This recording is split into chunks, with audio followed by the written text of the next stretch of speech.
Hi guys, welcome back to the Sauna Room, where we keep you updated about everything Jamaica and Jamaicans. Now today is not such a good news, just reported our first case death of the coronavirus here in Jamaica, and this first death took place in Clarendon.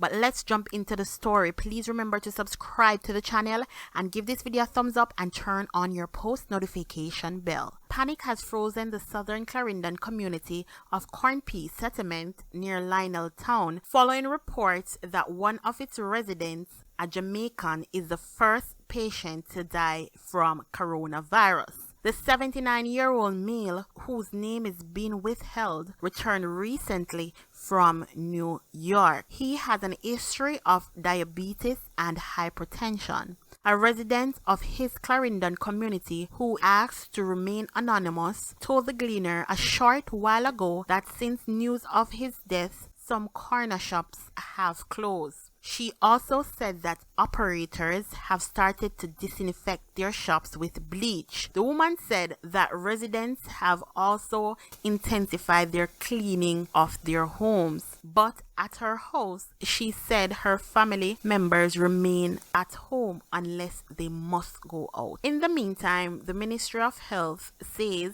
it is now seeking all the people whom the deceased patient may have come in contact with. They are amounting 434 people from several parishes being traced, which 32 of them are showing signs of the coronavirus.